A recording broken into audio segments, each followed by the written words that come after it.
ክንዱን ጅብ በልቶት የሚገኝ ህፃን አለ። እኔ ሁለት እግሩን ጅብ በልቶት ህፃን የገጠመኝ ያየሁት ህፃን አለ። ሁለት እግሩን ሌሊት ሲጮህ አድሮ ማለት ስላልተደረሰለት። ተጥለው ነው የምታገኟቸው ወይስ ያገኟቸው ሰዎች ወደ እናንተ ያመጡላቸው? ወደው ወደዚህ ዓለም ያልመጡ ህፃናት በተለይ በጣም ነው የሚያሳዝኑ። ጉንዳን ወርሎት ሮሮ ላይ ተለጥፎ የሚገኝ ህፃን አለ። ጉንዳኑ ማለት በመላው ኢትዮጵያ ሁሉ እየተጣለ ነው ያለ። ባለቤትሽስ በዛ በመንፈሳዊ አገልግሎት ውስጥ የነበረ ነው? እናትም ሊጠይቁ መጥተው ማታ አድረው ጠዋት ሲሄዱ ነው ሞቶ አስከሬን የወጣው። ሰንበት ትምህርት ቤት አስተዳደግ በህፃንነት ምን ይመስላል? ጋ በህይወት እስካሉ ይኖራሉ። አይናቸውም ሲወለዱ አይናቸው ማየው ህፃናት ይመጣሉ። ኔጋ እስካሉ ይኖራሉ። ሲሸኙ ሸኛቸዋለሁ ማለት ሲሞቱ። የማን መዝሙር ምን አይነት መዝሙር ነበረ እየዘመራችሁ ሰንበት ትምህርት ቤት የምታገለግሉት? ህይወትን ያስተማረችኝ ቤተክርስቲያን ናት። አብላጫው ነገሬ ከቤተክርስቲያን የወሰድኩት ነገር ነው። ከዚህ ሁሉ አገልግሎት በኋላ እንግዲህ ያው ሰው ብቻውን ይኖር ዘንድ መልካም አይደለም ተብሎ ተጽፏልና ወደ ጋብቻ የገባሽበት መንገድ እንዴት ነበረ? 4 ዓመት ነው የኖርኩ በትዳር። ከዛ በላይ አልሄድኩበትም። እሱ በደረሰበት ህመም ምክንያት ከዚህ ዓለም በሞት ሊለይ ቻለ። ባለቤትሽ ካረፈ በኋላ 2 ልጆችን ይዞ በተለይ ደግሞ የ15 ቀን አራስ ይዞ አራስነትና ሀዘን ምን ነበር ስሜቱ? በወቅቱ እንዴት ነበር ያሳለፍሽው? ከባድ ሁኔታ ነበረ። አንድ ህፃን ተጥሎ አሞራና ውሻ ከቦት ያየሽው አይምሮች ላይ ቀርቶ ከዛ በኋላ የህፃናት ማሳደጊያ ነው የተቋቋመው። ልጅ ይጣላል እንዲሁን እንደ ትላንት መንታ ተጥሎ ነበር። ልጅ ይጣላል በሷ እኔ እኮ ልጅ የሚጣለ ኧረ እባክሽ ይኸው ሀገር ልጅ እኮ ነው የሚጣለ። ከትዳር በፊት የነበረው የመንፈሳዊ አገልግሎት አለና ከትዳር በኋላ ልጅ ወለድ ህፃናት ላይ እየሰራች ነው እና መንፈሳዊ ህይወትሽ ምን ላይ ቆመ? ምን ደረጃ ደረሰ? እንደዛ እያልን በአንድ ቀን 43 ነዳያን አስጠመቅ። ህዝቡን በጣም ያልተለመደ ነገር ስለነበረ ምንድነው ምናምን በጣም ተገርሟል።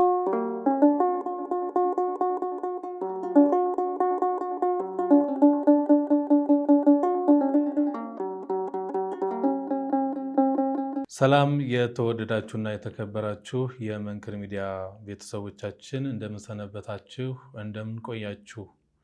ዛሬ በመንክር ሚዲያ ስቱዲዮ እንግዳ አለን። እንደ ወትሮ ሁሉ እንግዳችን በስቱዲዮአችን ተገኝተው የሚያካፍሉን ታሪክ አለ። ከህይወታቸው፣ ከስራቸው፣ ከልምዳቸው የሚያካፍሉን ታሪክ አላቸው። እንግዳችን ማን ናቸው? ምን ሰሩ? ምን እየሰሩ ነው? ምንድነው ሊያስተላልፉልን የፈለጉትስ የሚለውን እስከ ፕሮግራሙ ፍጻሜ ድረስ አብራችሁን ስትቆዩ የምትሰሙት የምትመለከቱት ይሆናል። እስከ መጨረሻው ድረስ አብራችሁን ቆዩ። እንግዳችን በቅድሚያ እንኳን ደህና መጣሽልን። እንኳን ደህና ቆያችሁ። ያው አንቺም ለማለት ስላስፈቀድኩ ነው ተመልካቾቻችን። አንቺ ብዬ ራስንም ለማቅረብ አንቺ እያልኩ እቀጥላለሁ ማለት ነው። እስቲ በቅድሚያ ራስሽን አስተዋውቂልን። እሺ፣ ዘመናዊ አስፋው እባላለሁ። የሰው ለሰው አረጋውያንና የህፃናት መርጃ በጎ አድራጎት ድርጅት መስራችና ስራ አስኪያጅ ነኝ። ጅማ ነው የምኖረው። ከጅማ ነው የመጣሁት። እንግዲህ ዛሬ የተገናኘንበት ትልቅ ዓላማ ይኖረናል። ስለ ዓላማው በኋላ እንደርስበታለን። እስኪ ወይዘሮ ዘመናዊ ማን ናቸው? የተወለዱ የታደጉ አስተዳደጋቸውስ ምን ይመስል ነበር? እንግዲህ እድገቴ በትውልዴም በጅማ ከተማ ነው የተወለድኩት። ያደግኩትም እዛው ነው። የተማርኩትም እዛው ነው። የከፍተኛ ትምህርት ደግሞ እዚህ አዲስ አበባ መጥቼ ነው መምህር ነኝ። የተማርኩት እዚህ አዲስ አበባ ነው። እንግዲህ እንደ ማንኛውም ሰው ከዛ በኋላ ስራዎችን ሞክሬያለሁ።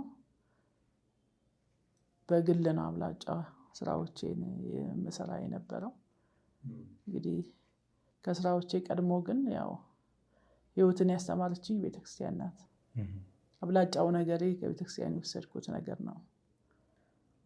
ቤተክርስቲያን ስትውል፣ ቤተክርስቲያን ስታድር፣ ቤተክርስቲያን ስትሄድ በየጊዜው የምትወስዳቸውና የምትማራቸው ከታላላቅ አባቶች ከመምህራን እዛ ውስጥ ካሉ እናቶችም ሳይቀር የምንማረው ብዙ ነገር አለና እዛ ረጅሙን ጊዜ በቤተክርስቲያን ውስጥ ነው ያሳለፍኩት። የሰንበት ትምህርት ቤት ውስጥ አገልግያለሁ። የስራ አመራር ውስጥም ሰርቻለሁ። ምን ይመስላል እንደው የሰንበት ትምህርት ቤት አስተዳደግ በህፃንነት? በስንት ዓመት ሰንበት ትምህርት ቤት ገባሽ? በሕፃንነቴ አይደለም ሰንበት ትምህርት ቤት የጀመርኩት 11ኛ ክፍል እያለሁ ነው።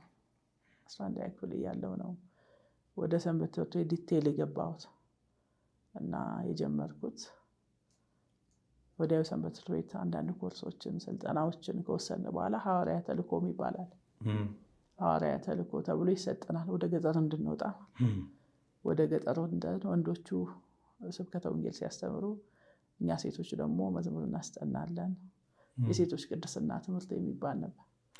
ሴቶች ህይወታቸው በቅድስና እንዴት ማለፍ አለበት፣ ከወንድ ይልቅ ሴት ብዙ ልትጠነቀቃቸውና ልታረጋቸው የሚገባ ህይወቶች አሏት ስታልፍና እስከ ጋብቻ እስክትደርስ ድረስ ራሷን እንዴት ትጠብቅ፣ በህብረተሰቡ መሀል ስትኖር እንዴት አይነት ሆና መኖር አለባት የሚለውን ትምህርት እኛ ጎን ለጎን እንሰጥ ነበር።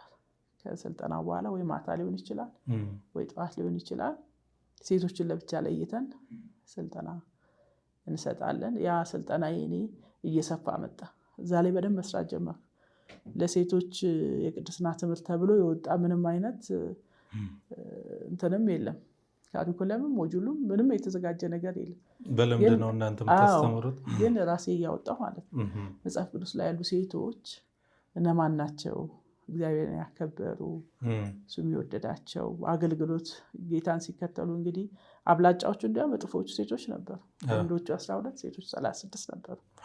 ግን አገልግሎታቸው ጎልቶ ወጥቶ አይታይም እና መጽሐፍ ቅዱስ ላይ እኛ ግን ከዛው ናሙና የሚሆኑ ሴቶችን ከአዲስ ኪዳንም ከብሉይ ኪዳንም ከአዲስ ኪዳንም እያወጣን ራሳችን እያዘጋጀን ሰዎች ልጆች ሞዴል እንዲሆኑ የሚመጣው ትውልድ ሞዴል ሆኖ እንዲያልፍ ለማድረግ በየገጠሩ እየተላክን እንወጣ ነበር። ቅዳሜ እንወጣለን፣ እሁድ ከሰዓት እንመለሳለን፣ ሪፖርት እናደርጋለን። ስልጠና ነው።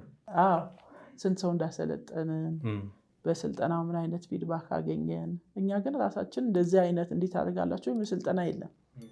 ምንማረው በወንጌል ነው። በወንጌል ያገለገሉ ጌታን የተከተሉ ሰዎች እነከሌ ናቸው፣ ያስደሰቱ ሰዎች፣ ብዙ መስዋዕትነት የከፈሉ እየተባለ ነው የሚሰጠን። እኛ ደግሞ ያንን በራሳችን እኔ በራሴ አውጥቼ አስተካክዬ ለሴቶች ስልጠና ስሰጥ ያው ለብቻ ነው ከወንዶች ተለይቶ። እንዲያውም ብዙ ወንዶች ይህንን ስልጠና መማር ይፈልጉ ነበር።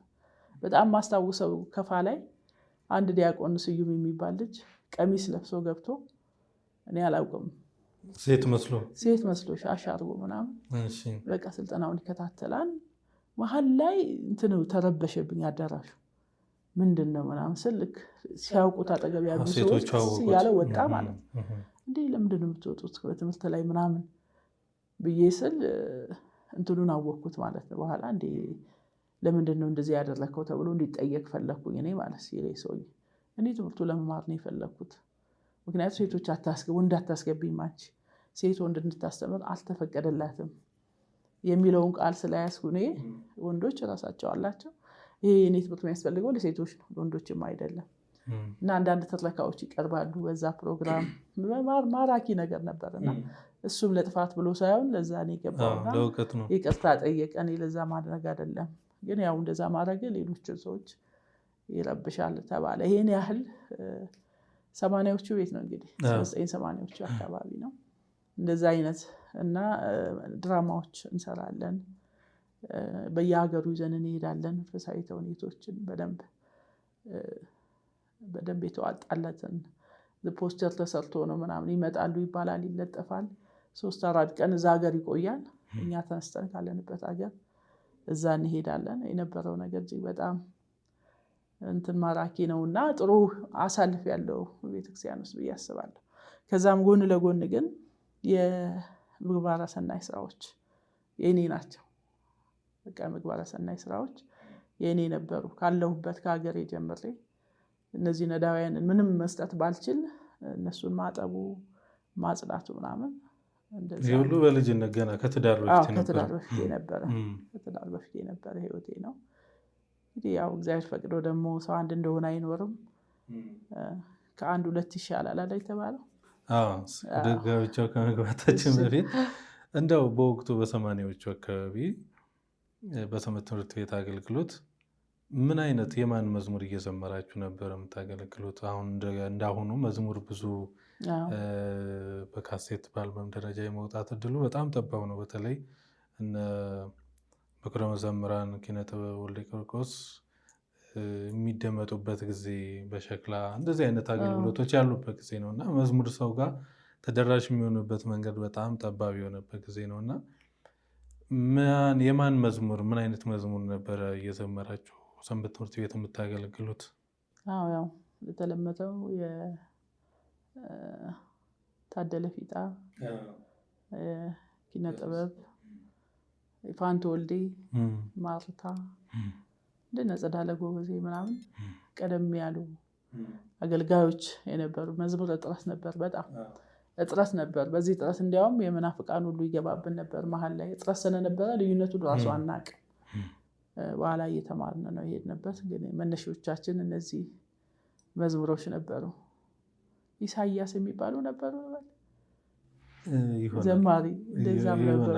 መምህር ኢሳያስ የሚባሉ እና ቀሲስ መምህር አሁን የማድረግ ስማቸውን አላውቅም ደጀኔ ከዚህ ከአማኑኤል ጅማ ይመጡ ነበር። ጅማ የአማኑኤል ልጆች ጅማ እየመጡ ሰንበት ትምህርት ቤትን በደንብ ያስተምሩ ነበር። እኔ በነበርኩበት ወቅት የሰንበት ትምህርት ቤት ትምህርት ይሰጡን ነበር። መዝሙርን ለብቻ አድርገው ኮርስ ለብቻ አድርገው እንደዛ። እንደው ከአይምሮሽ የማይጠፋ መዝሙር ወቅቱን በጣም ዘምሩት መዝሙር አለ? ያው እንደታወቀው የንስሐ መዝሙሮች ናቸው አብላጫዎቹ የሚዘምሯቸው። አሁን የታደለ ፊጣ ጊዜ እስኪደርስ ወደ አንተ መምጫዬ የሚለው መዝሙር እጅግ በጣም ነው የምወደው። ያው የኪነ ጥበብ የሚጣልም የሚታውም ነገር የለውም። እነሱን ነው። በጣም ጥሩ። እሺ፣ ከዚህ ሁሉ አገልግሎት በኋላ እንግዲህ ያው ሰው ብቻውን ይኖር ዘንድ መልካም አይደለም ተብሎ ተጽፏልና ስታስተምረው የነበረውን ሕይወት ደግሞ በተግባር ለመኖር ወደ ጋብቻ ገባሽ። ወደ ጋብቻ የገባሽበት መንገድ እንዴት ነበረ? ባለቤትሽስ በዛ በመንፈሳዊ አገልግሎት ውስጥ የነበረ ነው? እስኪ እሱን ግለጭ። በዚሁ መስመር ነው ያገኘሁት። የትዳር ሕይወቴም ለአገልግሎት ሄጄ ሌላ ሀገር በጣም ሩቅ ነው ከኛ ካለንበት ከጅማ 480 ኪሎ ሜትር አካባቢ ነው። ይህን ያህል ርቀት ሄዱ ነበር ማለት ነው? እንሄዳለን፣ 1000 ኪሎ ሜትር ድረስ እንሄዳለን። ያው እየተጋበዝን ማለት በፊት በነበር መቃብር ቤት እያደራችሁ? መቃብር ቤት ነው የምናደር እና ለዛ አንድ ሀገር ሄድኩኝ ከሚዛን ተፈሪ። በቅድሚያ ግን ከጋብቻዬ በፊት ስራ ነበር። ስራ ነው በቃ ወደ ጋብቻ እንደመሄድ ሳስበው ስራ መስራት አለብኝ ብዬ አሰብኩ። ምን ነበር ስራው? ዝም ብሎ የግል ስራ፣ ይሄ ታይፕ ማስተማር አለ። ታይፕ ቤት ከፈትኩ ሚዛን የሚባል ሀገር ላይ። እሱን እየሰራሁ ነው ከባለቤቴ ጋር የተዋወቅኩት። ማለት እሱን ጀምሬ ለአገልግሎት ከሚዛን ወደ ቤንች ማጂ ዞን ውስጥ ለአገልግሎት እንደሄድኩ እዛው ቀረሁ ማለት ነው። እዛው ነው የተገናኘ ነው። ግን እዛ ከተገናኘን በኋላ መንፈሳዊ ጉዞ አዘጋጅ ነበረ። በዛ ጊዜ በስልክ ጅማ ላይ ስለማዘጋጅ ስለነበር እዛ በሆንም ይደውልልኛል ሰው። እዛ መንፈሳዊ ጉዞ ላይ እሱ ተመዝግቦ ወደ ግሸን ማርያም ጉዞ አደረግን። በቃ ከግሸን ማርያም መልስ ነው የተዋወቅ ነው። በደንብ ጉዞ ላይ ነው የተዋወቅ ነው። በኋላ ጉዳይ ወደ ጋብቻ አመራ። በኢትዮጵያ ሕግና ደንብ ቤተክርስቲያን ስርዓት መሰረት ሽማግሌ ተላከ። ያው እሱ ከሆነ በአንድ አመቱ ወደ ጋብቻ ነው የገባሁት። ከጋብቻዬ ያው 2 ልጆችን ወንድ ልጆችን አፍርቻለሁ። ሁለቱም ልጆች አንዱ ዩኒቨርሲቲ ጎንደር አካባቢ ተመርቆ ወጥቷል። አንደኛው አሁን አዳማ ዩኒቨርሲቲ እየተማረ ነው። በቀጣይ ዓመት ይመረቃል። ይሄን ነው የሚመስለው። እንግዲህ በዚህ አጋጣሚ ነው 4 ዓመት ነው የኖርኩ በትዳር። ከዛ በላይ አልሄድኩበትም። እሱ በደረሰበት ህመም ምክንያት ከዚህ ዓለም በሞት ሊለይ ቻለ። ከዛ ተመልሼ ወደ ተወለድኩበት ሀገር መጣሁ ማለት ነው። እዛ ትምህርት ቤት ሁሉ ከፍቼ ነበር እዛ ሀገር። የ4 ዓመት የትዳር ህይወት እንዴት ነበር? እስኪ እንደው እንግዲህ 4 ዓመት አጭር ናት። ብዙም ገና እኛ ራሳችን በአግባቡ ያልኖርንበት ጊዜ ነበረ። ግን ያው ፈቃድ እግዚአብሔር ሆኖ በዚች አጭር ጊዜ ውስጥ ነው የተለየኝ። ግን ያው በ4 ዓመት ጊዜ ውስጥ የትኛውን ባለትዳር ማድረግ እንደሚገባው ቤተክርስቲያናችን በአክብሮት እናገለግላለን። እሱም የቤተክርስቲያን ልጅ ነው። ቅዱስ ቁርባን በተባለልን ሰዓት እንቆርባለን። ትንሹ ልጅ እንኳን እሱ ነው ልጄ ነው። በ15 ቀን 16 ቀን አካባቢ ነው የሞተው። አራሱኝ ነው። ያ ትልቁ ግን ያው አባቱን ያውቃል።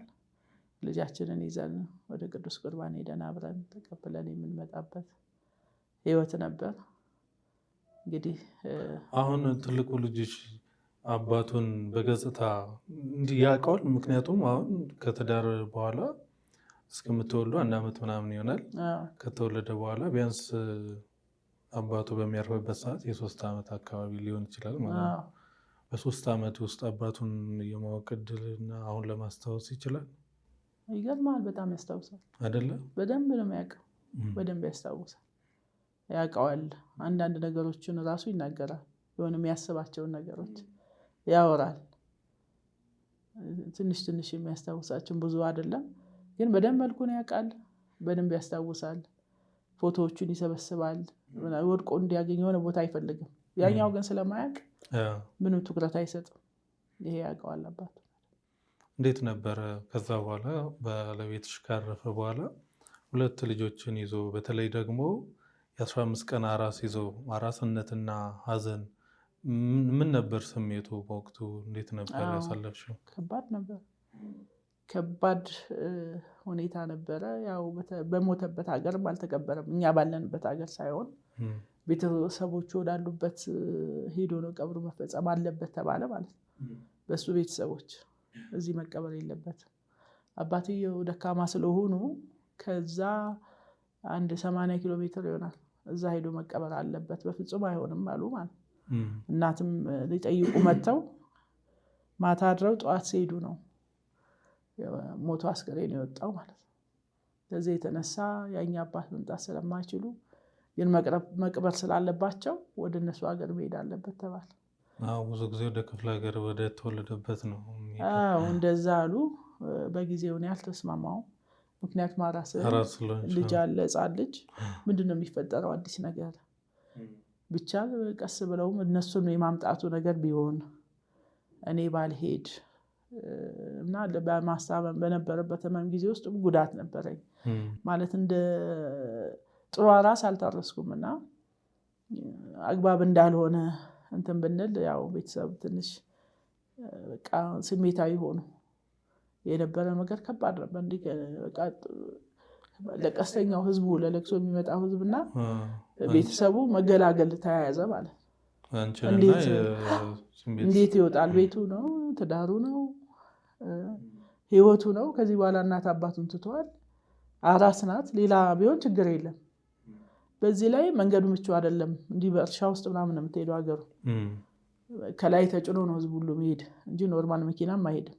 ያው ከተያዘም ከዘነበ 2 ቀን ታድራለህ እዛ እና በዚህ ሁኔታ ምን አስፈለገ? እና ሳየው ነገሩ ጥሩ አልነበረም። ወደ ሌላ ሊያመራ ሆነ። ስለዚህ እኔ ተሸነፍኩ ማለት ነው። ጥሩ ነው በቃ ምንም የመሆነው ነገር የለም። ልጁን ስጡኝ ብዬ ልጁን ይዤ ቀጠልን ማለት ነው ወደ እነሱ ሀገር። አብረሽ ሄድኩ አብሬ። ያው በ15 ቀን አራስ ናት። እኔ እንዳልሄድ ህዝቡ በቃ ይዘው ሄዱ። አንቺ እዚሁ እንትን ቀጥ ያለ ያን ደግሞ ማድረጉን አልቻልኩም። ስለዚህ ምንም መሆን አልችልም። 1 ቀን ነው ብቸገር። ስለዚህ ሀሳባቸው ይሳካ፣ ነገ መኖር አይቀርም። እነዚህ አያቶቻቸው ቤተሰቦቻቸውን ይፈልጋሉ ልጆች እና እኔ ልሸነፍ እና ልኮኝ ልጁን ስጡኝ ብዬ ወጣሁ ማለት ነው መኪና ላይ። ልጁን ይዘን ሄድን። ቀብር ላይ እንዴት ልመለስ? መኪና በሳምንት አንዴ ነው የሚወጣው ከዛ ሀገር ማለት ወይ ፒካፕ የሆነ ነገር ካሉ መውጣት አይችልም። ፒካፕ ነው የመንግስት አስመዝግበው ምናምን ቤተሰብ ደግሞ መጥቶ እዛ ፈሰዋል ሚዛን። እኔ ሌላ ሀገር ነኝ። ሌላ ችግር ሆነ። ሲመጡ ቤቱ ተዘግተዋል። እንደገና ሌላ ነገር ሆነ። እነሱ ወደዚህ እንዳይመጡ የሚመጡበት መኪና የለም። እንደምንም ትመዘገባለህ ትሄድና መንግስት መስሪያ ቤት በፒካፕ ለመሄድ ማለት ቅድሚያ ችግር ያለባቸው ተብሎ እኔ እንደ አንድ እንትን ተይዤ ተመዘገብኩ ማለት ነው። ደቀስተኛ የጠብቃት ስለሆነ መሄድ አለባት ተብሎ ይህ ማለት በ19 ማለት ነው 96 መሰለኝ 96 ሐምሌ ላይ ክረምት ወቅት ነው። የኪዳነ ምሕረት ነው እሱ ያረፈው። ተመልሼ የመጣው ቀብሬ ተመለስኩ። ቤተሰቦቼ እዛ ጠበቁኝ። እንደ አዲስ ደግሞ ከነሱ ጋር ቆየን። ግን ከዛ በኋላ እዛ መቀጠሉ ብዙም እንትን አላለኝም። ምክንያቱም አራስ ነኝ፣ ሌላ ልጅ አለ። ህፃኑ ደግሞ እዛ ነበር፣ ትልቁ ማለት ነው። ቀድሞ ሄዶ ነበር፣ እዛ ነበር። አስከሬኑ ሲሄድ እሱ እዛ ነበር እና እሱን ይዤ መምጣት ነበረብኝ። እያለቀሰ ነው ጥዬው የመጣው። ይህን ይዤ ያለው ደግሞ እሱን ይዤ ሲሄድ አሁንም ለቤተሰቡ ጋር ሌላ እንትን ሊፈጠር አይሄድም ህፃኑ የሚል ነገር ነበርና እኔ የያዝኩትን ህፃን ይዤ ያው ተመልሼ መጣሁኝ። ያን ያህል ቆየን። ከዛ በኋላ 1 ዓመት ነው የኖርኩት እዛ ጋር። ቤተሰቦቼም እንድመለስ ፈቀዱ። ወደ ሄድኩበት ለጋብቻ ነው የሄድሽው፣ ከዚህ በኋላ አልሆነም፣ የትምህርት ቤቱን ሽጭ ወይ ለሆነ ሰው አስረክቢውና መዋለ ህፃናት ነበር እዛ ሀገር። የመጀመሪያ መዋለ ህፃናት የከፈትኩት እኔ ነኝ። የለም የግል መዋለ ህፃናት የሚባል እና በቃ እሱንም ትቼ መምጣት እንዳለብኝ በተለይ የጅማ ሀገረ ስብከት ሊቀ ጳጳስ ብፁዕ አቡነ እስጢፋኖስ በቅርበት ስለማገለግል እዛም ያቁኝን አዲስ ሆነው ሲመጡ እኛን የተቀበልናቸው እና በነጋ ሊደርሱ ሊያጽናኑኝ መተው ነበርና ምን ታስቢያለሽ ከዚህ በኋላ አሉኝ። አይ ከዚህ በኋላ ያው መመለስ ነው የምፈልገው። በጣም ጥሩ፣ ግድ የለም እኛም እናመቻቻለን፣ አንዳንድ ነገር እዛ የምትሰሪበትን ነገር እናመቻቻለን። በስራ ጥሩ አፈጻጸም ስላለሽ ምናልባት ብትመጪ እዛ ጅማም ቤተክርስቲያንን በደንብ ታገለግያታለሽ። ህዝቡ የሚያውቅሽ ህዝብ ነው። እኛም የሆነ ትምህርት ቤት ልንሰራ አስበናል። እንግዲህ ትረጂናለሽ ብለን በደንብ እናስባለን። አይዞሽ ከጎንሽ አለን እናም ብለው አጽናኑኝ። ቀድሞም ያችን ትምህርት ቤት ስሰራ መጫወቻ የሌለው ትምህርት ቤት ነበር። ውጭ ላይ አውትዶር ጌሞች የሉም አልነበሩኝም እና ከቤተ ክህነቱ 15 ሺህ ብር ተፈቅዶልኝ ማለት በብድር ተፈቅዶልኝ እንደገዛ ያደረጉኝ እሳቸው ናቸው። ብናግዛት የተሻለ ትሰራለች፣ ትውልድ ላይ እየሰራች ነው። ልጆቹ በጣም ስነ ምግባር ነበራቸው። እኔ ጋር የሚማሩ ልጆች ይታወቃል ማለት ሙስሊሙም ፕሮቴስታንቱም በጣም ነው የሚወደው። ምክንያቱም ከትምህርት በፊት ስነ ምግባር አለ፣ ግብረ ገብ አስተምራል። ያ ነገር ገዝቶታል ቤተሰቡን። ልጆቹ ሲገቡ ቤተሰቦቻቸውን ያስተምራሉ እና መምህራን ወላጆች ምንድነው የሚሉት? የምታስተምሪ እኮ ልጆቹን ሳይሆን እኛንም ነው። ትምህርቱ ቤት ገብተዋል። ቤተሰብ በልጆቻቸው ይደርሳቸዋል። እኛንም ነው የምታስተምሪው፣ እኛንም ነው የምታስተምሪው። በጣም ነው ደስ የሚለን። 10 ብር ነበር መጀመሪያ የሚከፍሉኝ። ከዛ እባክሽ 20 ብር እናደርገው አሉ ማለት ነው። እሺ በይን ዘመን 20 ብር እናደርገው። አልጋ ያጠገብ ያንን ነው ልጄ ነው ማስተማር የጀመርኩት። ኋላ ግን እየሰፋ ኋላ ወደ መዋለ ህፃናት ደረጃ ደረሰ። በዚህ ሰዓት የተከሰተ ትቼ ወደ ጅማ መጥቼ ጅማ ሀገረ ስብከት ተቀጠርኩ። ትምህርት ቤት የላቸውም፣ ባዶ ሜዳ። እኔ ስሄድ ዝም ብሎ ቡና ምን አይተከለበት ነበር። እኔ ሄጄ ነው የትምህርት ቤቱ ስንት በስንት ማረፍ እንዳለበት ቢል ኦፍ ኳንቲቲ ኮንስትራክሽን ኮስቱ ምናምን ወጥቶ እንግዲህ በ2 ወር ውስጥ መዋለ ህፃናት ቀድመን ነው ማስታወቂያ የለጠፍ ነው። ግንቦት መጨረሻ ላይ ማስታወቂያ ተለጠፈ። መስከረም 10 አካባቢ ትምህርት ቤቱን ከፈት። ዝም ብለን በባዶ ነው በሰው መዘ እንዴ እኔ ምንድን ማስታወቂያ ለጥፉ አሉ። እንግዲህ ብፁዕ አቡነ እስጢፋኖስ ይታወቃሉ በስራ ማስታወቂያው ይለጠፋሉ። እንዴ ብፁዕ አባታችን ሰው መጥቶ የቱ ነው ትምህርት ቤቱ ቢል ምን እናስጎበኛል? ኧረ ግድ የላችሁም ይደርሳል።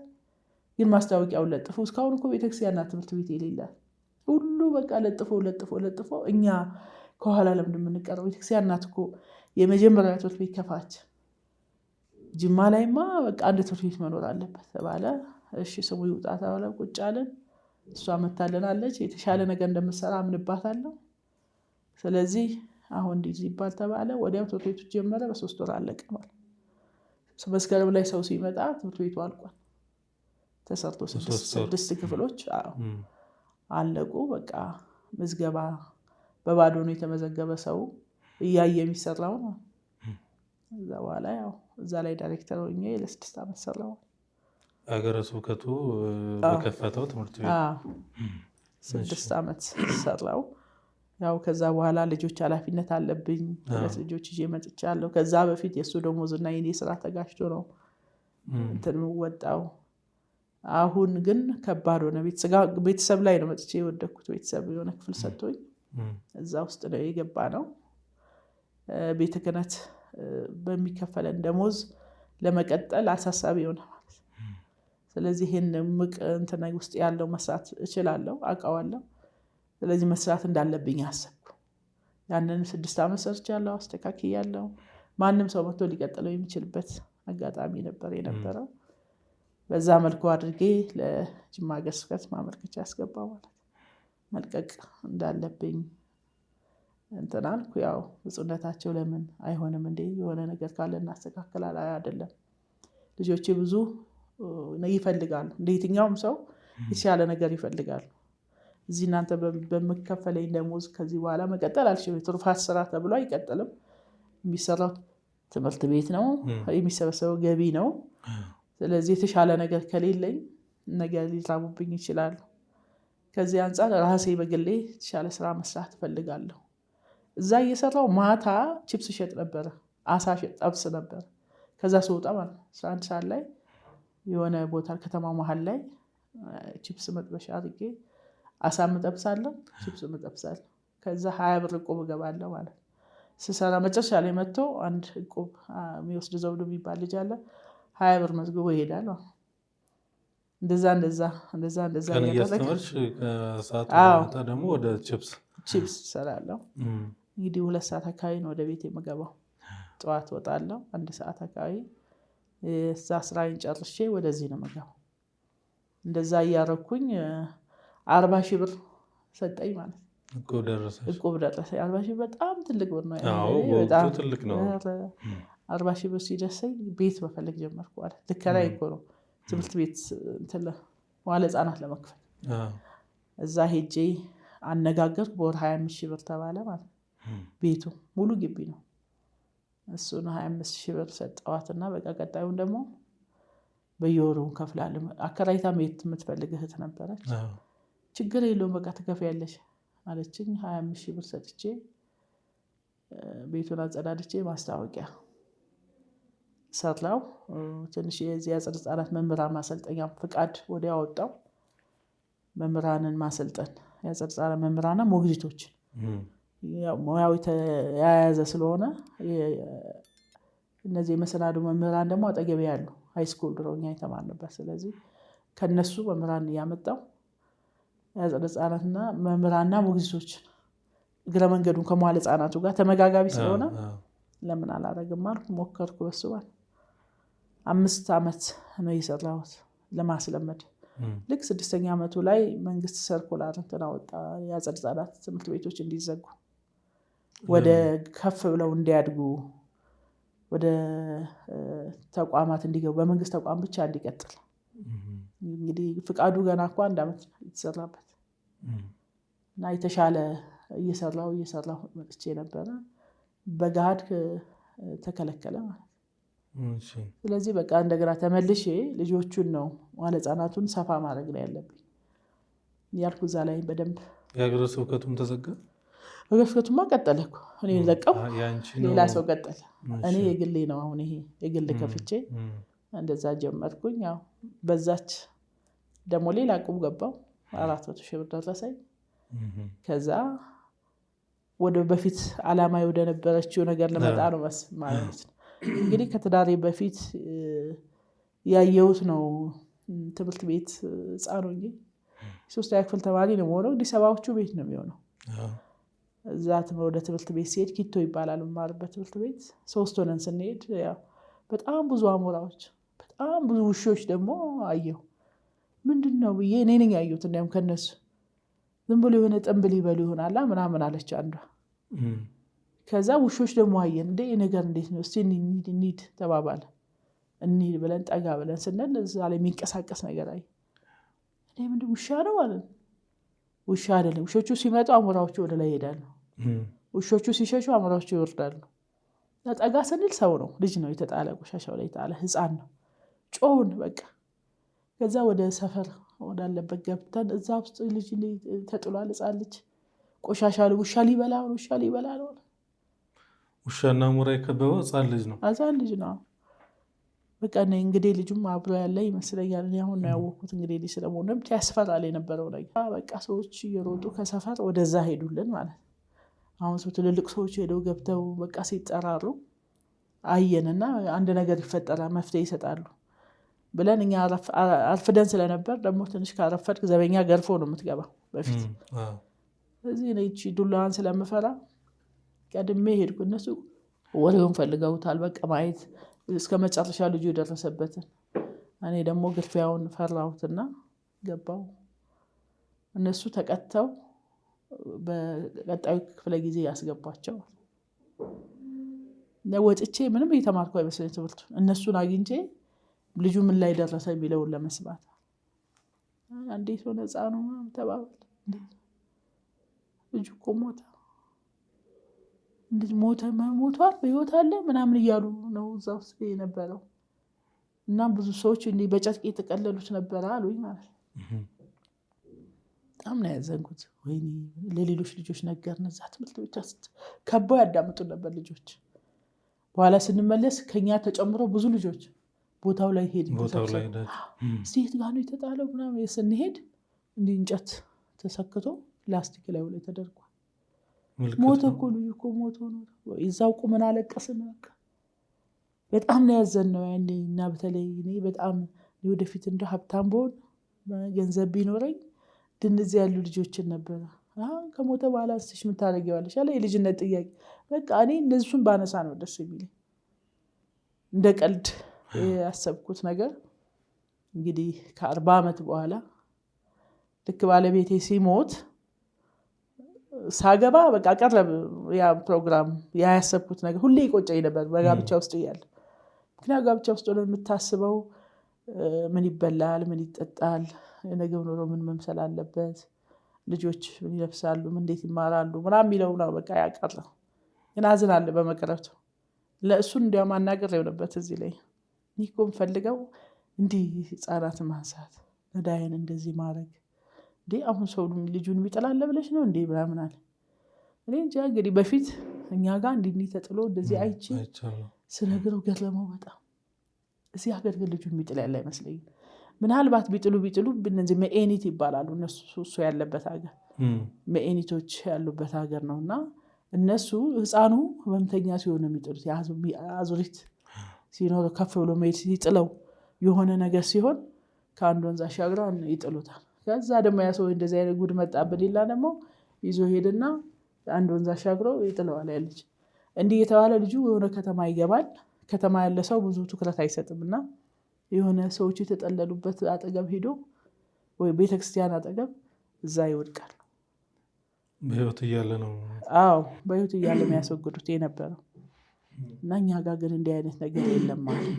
ታዲያ እነዚህ ልጆች እንደው ማግኘት ብቻ እንደዚህ አለ እንዴ ደግሞ አልኩት። እሱ ምንሽ ያለሁበት ሚዛን የሚባለው ሀገር ማለት ያው ቤተክርስቲያን እንዲህ አታያቸው እንደ ቤተክርስቲያን እኮ አብላጫዎቹ እነሱ ናቸው።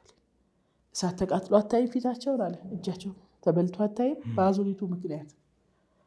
አሁን እነሱም ማገልገል እኮ እንችላለን አለ እንጂ እንደዚህ ሰው ልጁን እዚህ ሀገር ቢጥል አይመስለኝ። ኧረ አይጣል። እኔ ያው በፊት ባየሁት እንትን ነው። ከዛ ያን አገልግሎት ጀመርን ማለት ነው። ስለዚህ ያኔ በተማሪ ህይወትሽ ወይንም በትምህርት ላይ ያለሽ በህፃንነት እድሜ ልበል ወይም ወጣትነት እድሜ ላይ ያለሽ ያየሽው አንድ ህፃን ተጥሎ አሞራና ውሻ ከቦት ያየሽው አይምሮች ላይ ቀርቶ ከዛ በኋላ የህፃናት ማሳደጊያ ነው የተቋቋመው ምንድን ነው እስኪ? አዎ እንግዲህ ከዛ በኋላ እንዳልኩ እዛ ሚዛን ላይ ጀመርኩት። እነዚህን ልጆች ቴክ ኬር ማድረግ ጀመርኩ ማለት ነው። እነዚህ ከአገር እየተጣሉ መጡ የለም እነሱን ወደ ቤተክርስቲያን ማስጠጋት። ሰው ይጠላቸው አይደል? ሰው ይጸይፋቸዋል። በጠጡበት እቃ ማንም አይሰጥም። እኛ ሀገር ኩባያ ካለ ሰንበቴ ቤት ማንም ሰው ነው የሚጠጣበት አይደል? እዛ ሀገር ግን አይቻልም። ወደ ውስጥም አይገቡም። እና በጣም ብዙ እየሆኑ መጡ ቁጥራቸው። ስለዚህ እነሱን ምን ማድረግ ጀመርን። በኤኒቲኛ ይችላል የኔ ባለቤት ቋንቋውን። ቤንችኛ የሚችል ደግሞ አቶ ጥላሁን የሚባል አለ። አሁን እዚህ አዲስ አበባ ነው፣ ብሪቲሽ ካውንስል ነበር የሚሰራው። እሱ ቤንችኛ ያስተምራል፣ እኔ አማርኛ አስተምራቸዋለሁ ማለት ነዳያን። እንደዛ እያልን በአንድ ቀን 43 ነዳያን አስጠመቅን። ይሄ ማለት ባለቤትሽ በህይወት እያለ። ስለዚህ ይህን እንቅስቃሴ የጀመርሽው በህይወት እያለ? ይሄንን ይሄ ነዳያንን የመንከባከቡ እንደዚህ የተጣሉትን ማቅረቡ እዛው ሀገር እዛው ሚዛን እያለን እና በጣቃ ቡጀሊ ገዝተን ፀጉራቸውን ላጭተን አጥበን በክብር የክርስቶስ ልጅነት የስላሴ ልጅነት እንዲያገኙ አስጠምቀናል። በአንድ ቀን 43 ሰዎች። ህዝቡን በጣም ያልተለመደ ነገር ስለነበረ ምንድነው ምናምን በጣም ተገርሟል። ሌላው ሰው በቃ በደንብ ንጹህ ነጠላ የለበሰና ለተወሰኑ ሰዎች ብቻ የሆነ አገልግሎት መስሎት የሚኖር ሰው ነበር እና በዛ ላይም ትንሽ ቻሌንጅ ገጥሞን ነበር። ለምንድነው እነዚህ ቤተክርስቲያኖች እጅ የሌላቸው እንደዚህ የሆኑ ሰዎች የሚገቡት? እንደ ቤተክርስቲያኑ ኮድ አልሆነ ነገር እየተመራ ነው የሚሉ የማያውቁ ሰዎችም ሀሳባቸውን ይሰነዝሩ ነበር እና እኛ ያን ሁሉ አንሰማም። ምክንያቱም ለእነዚህም ሰዎች ክርስቶስ ሞቶላቸዋል፣ ያስፈልጋቸዋል ነበርና እነዛ ቀጠለ። እንግዲህ ንትቼ ስወጣ እሱ ከሞተ በኋላ እንግዲህ ወደ ዋና ነጥቤ ስመለስ ያቺ 40 ሺህ ብር ዕቁብ 400 ሺህ ብር ወጣችልኝ አይደል? ዕቁብ አስትወጣልኝ ቀጥታ በቃ በዚህ 400 ሺህ ብር የተወሰነ ክላስ ብሰራ እና የተወሰኑ ሰዎችን ማንሳት ብችል አብረው ቢኖሩ እንደ ቤተሰብ ሆነው አብረው ቢኖሩ አንድ መንፈሳዊ ግዴታዬን እንደተወጣ ይሰማኛል አልኩ። ግንባታው ተጀመረ ማለት ነው። ስለዚህ ወደ 5 ክፍሎችን ሰራሁ። በደንብ ደረጃውን የጠበቀ ጽድት ያለ አባቴ ሰጥቶኝ ነው። ከዛ እንድመጣ ያደረጉኝ እነሱ ናቸውና ይኸው ይሄ ቦታ አለልሽ ከፈለሽ 1300 ምናምን ካሬ ይሆናል። እዚህ ላይ ማንም አይነካብሽም፣ ያንቺ ናት። እዚህ ላይ የምትፈልጊውን ነገር ስሪ፣ በፈለግሽው ማድረግ ትችያለሽ አለ። በጣም ደስ አለኝ። እዛ ጋር ትንሽ ቤት ነበር የሚዛን፣ እዚያ ጋር ሽጬ መጣሁ። እዚህ ጋር ሲመጣ ግን ያ ገንዘብ እዚህ ጋር ያሰብኩትን አይሰራም። ግን የነበረኝ ብር ስላለ እሱን ጨምሬበት ይህን ክፍል ሰራሁ ማለት ነው። ያ ቤት ተሰራ። ህፃኑን በዚህ ዘመን አሁን ህፃን ይጣል ይሆን ሰው ሰልጥኗል፣ ድሮ ባለማወቅ ሊሆን ይችላል በሚል ከአዛውንት ጀመርኩ ማለት ነው። ከጎዳና ላይ እየሄድኩኝ በቃ በሞትና በህይወት መካከል ያሉ ብቻ መነሳት ማይችሉ ሽንት ቤት እንኳን ሄዶ መጸዳዳት ማይችሉና እኔ ላገዛቸው የምችል ሰዎች መረጥኩ መጀመሪያ። ስለዚህ እነሱን ማምጣት ጀመርኩ። 3 አዛውንት ተቀበልኩ ስጀምር እና ለነሱ አልጋውን ሁሉ ነገር አመቻችቻለሁ። መሀል ላይ ቸገረኝ ፍራሽና ሌላ አልባሳት ሲቀር ገንዘብ አለቀ እንጂ። ስለዚህ ምን ማድረግ ነበረብኝ? ሆቴሎች ማንኳኳት ጀመርኩ። የምትቀይሩት ብርድ ልብስ የላችሁም? አትለውጡትም? እንዲህ ያልጋችሁ ምናምን ማለት ጀመርኩ ማለት ነው። በጣም ቆሻል እኮ እንዲሰጡኝ ነው። እንደዚህ እያልኩኝ ሄዳለሁ። ግማሾቹ የመቀየር ሀሳብም የላቸውም እና እንትን ይላሉ። ግን በጣም የምቀርባትና ይህን ሀሳቤን የምታውቅ አለችና እንዲሆንኩ እኮ እንዴት ነው አይቀየርም? ያድቤርጎ እንዲህ ልንቀይር ነው እንዲሆን በጣም ጥሯል፣ ብንሰጥሽ ደስ ይለናል። ስለዚህ ቆይ እስቲ ያለች ወንድሟን ጠራችውና እንዲህ ለመስራት ሀሳብ አድሮባታል። እኔ ቤተሰቦች አያውቁም ይሄን እስከጨርስ። በጣም ጥሩ ነው፣ ለእኛም ትልቅ በረከት ነው። ግን ይጠቅማታል። እንትኑ ቢነሳ ጨርቁ ቢነሳና ስፖንጆቹ ከነት ራሱ ይጫተባል። ነገ ይጫን፣ ነገ አዲሱ ደግሞ ወደዚህ ይግባሉ። ስለዚህ ወደ 20 ምናምን ፍራሽ ሰጡኝ፣ ከነ አልጋ ልብሱ ከነ ምናምን ማለት ነው። ስለዚህ በደስታ አንድ አሮጌ መኪና አለችኝ ሂጄ ጭኜ አስገባው። ለዛ 3 አዛውንቶች በእነሱ ጀመርኩ። እነሱ ይዤ እነሱን የተንከባከብኩ። አንድ አባት በጣም ታመሙ፣ የፊኛ ችግር አለባቸው። እሳቸውን ሆስፒታል አሳይቼ እንትን ስል ወደ ጅማ ሪፈራል ሆስፒታል ወደ ዋናው ወደ ዩኒቨርሲቲ ሪፈር አደረጉኝ። እዚህ በኋላ እንዳልኩ እጄ ላይ ገንዘብ እየጨረስኩ ነው፣ ብዙ ነገር የለኝም እና ነፃ ሕክምና ለምን አትጠይቂም? አንቺስ ምንም ታገለጊው ሲሉኝ እንትን ማህበራዊ ጉዳዮች ሄድኩ። ደብዳቤ ጻፉልኝ አባት ሪፈር ስለተባሉ አንዳንድ ነገር አልጋ እንኳን ቢተባበረኝ ሆስፒታሉ ከተኙ እሱን ላጽፍ ሲሄድ አንድ ህፃን ተጥሎ መጥቶ ሰው ከቦታል። እዛ ማህበራዊና ሴቶች ህፃናት እንደዚህ ናቸው። ያ ልጁ ፀጉር ቆስለዋል፣ በጣም በምግብ እጥረት ተጎድተዋል እና ከበውት ቆመዋል። አባቱ ነው እዚህ ጥሎት ሄደው ምናምን ተመላልሷ እየጠየቀ ነው። በዚህ የሚሰማው ሲያጣ ነው በምሳ ሰዓት ጥሎ የሄደው ምናምን ይባባላል። ከዛ እንደዚህ እንዴ ልጅ ይጣላል እንዴ? አሁን እንዴ ትናንት መንታ ተጥሎ ነበር ልጅ ይጣላል? በስሏ እኔ እኮ ልጅ የሚጣለ ኧረ እባክሽን ይኸው ሀገር ልጅ እኮ ነው የሚጣለው። ከዛ ልጁን አንስቼ ፖሊስ ጣቢያ ይዤ ሄድኩ። ዕለት መዝገብ ላይ አስመዘገብ። ከዛ በቃ ይዤ ወደ ቤት የገባው ስሙን ዮሐንስ አልኩት። በ30 ነው የወሰድኩት። ዮሐንስ አልኩት። ገባ እዛ ማሳደጊያ ውስጥ የጀመርኩበት ልጅ ዮሐንስ ነው። አሁን ዮሐንስ 8 ዓመቱ ነው ማለት 8 ዓመቱ ሆኖታል። እንዲህ ከሱ በኋላ እንግዲህ ቁጥር የሌለው ልጅ መምጣት ጀመረ። በዘንቢልም በፌስታልም መምጣት ጀመረ ልጅ ማለት ነው። ተጥለው ነው የምታገኟቸው ወይንስ ያገኟቸው ሰዎች ወደ እናንተ ያመጡላቸው? አዎ ፖሊስ ያመጣል። አብላጫው ያው ፖሊስ ነው። እናቶቻቸው ልጆቻቸውን በፌስታል የሆነ ቦታ ይጠቀልላሉ፣ እቃ አስመስለው። በዘንቢል ውስጥም ገበያ ውስጥ ውሃ ዳርም ውሃ ውስጥም ሞላ ሽንት ቤትም ይቀጧቸዋል። እና ፖሊስ ያው አደጋ መከላከል ስለሆነ ስራው አንስቶ እንግዲህ የሚያሳርፍበት ቤት አገኘ ማለት ነው። ቀንም ሊሆን ይችላል፣ ሌሊትም ሊሆን ይችላል። በገጠመው ሰዓት ወደኛ ይዞ ይመጣል። እኛ እንደዛ አንጻር ተቀብለን ማስተናገድ ይሆናል ስራችን። አሁን ይህ ሁሉ ሲሆን ከትዳር በፊት የነበረው የመንፈሳዊ አገልግሎት አለና ከትዳር በኋላ ልጅ ወለድሽ፣ እንደዚህ አይነት የትምህርት ቤት አገልግሎቱም አለ፣ ህፃናት ላይ እየሰራሽ ነው እና መንፈሳዊ ህይወትሽ ምን ላይ ቆመ? ምን ደረጃ ደረሰ? እንግዲህ ያው በብዙ እንደ ድሮ የነበረው እዛ ላይ አሁን አገልግሎቱ ጉዞ ቤተክርስቲያን የሰንበት ትምህርት ቤት ህይወቱ ምናምን እየቀነሰ ወደዚህኛው ነው እያደላሁ መጣ። ወደዚያ ወደ አገልግሎቱ ነው ማደላው። እንደ ማንኛውም ሰው ለተሰበት መሄድ ስጋው ደግሞ መቀበል ያለ ጊዜ ተዘጋጅቼ ስጋው ደግሞ መቀበል፣ አባቶቼ ማግኘት ሲገባኝ ማግኘት። ከዚህ ያለፈ እንደ ድሮ እንደ ልጅነት የሚሆን ጊዜም ሰዓትም የለኝም። ረጅሙ ትኩረት ለልጆቹ ለአዛውንቱ ነው የምሰጠው። በቤተክርስቲያን አገልግሎት ስፈለግ ደግሞ ቤተክርስቲያን ስትፈልገኝ ተገኝቼ የሚሰጠኝ አገልግሎት እቀበላለሁ። ይሄ ነው ያለው። ወይዘሮ ዘበናይ ጅማ ሀገረ ስብከት ውስጥ 6 አብያተ ክርስቲያናትን አሰርታለች የሚል መረጃ ደርሶኛል። እውነት ነው?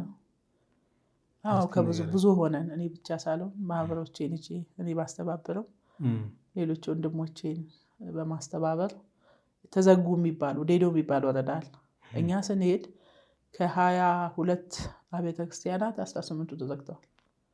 ስንት ቀሩ ማለት ነው? 4 ብቻ የሚገለገሉ። ከ4ቱ አንድ ካህን ብቻ ነው ያለው።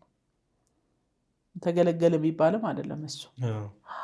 ስለዚህ በነዛ በዴዶ ወረዳ ላይ ትኩረት ሰጥተን በተጎዳው በሚባል ወረዳ ላይ እንሰራለን።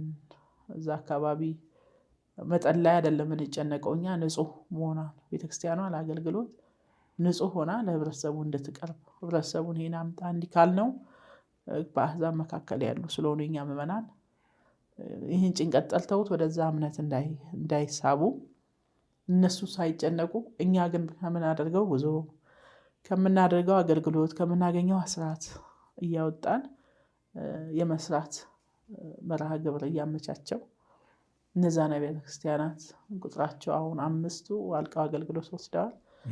6ኛው አሁን ለፊኒሽንግ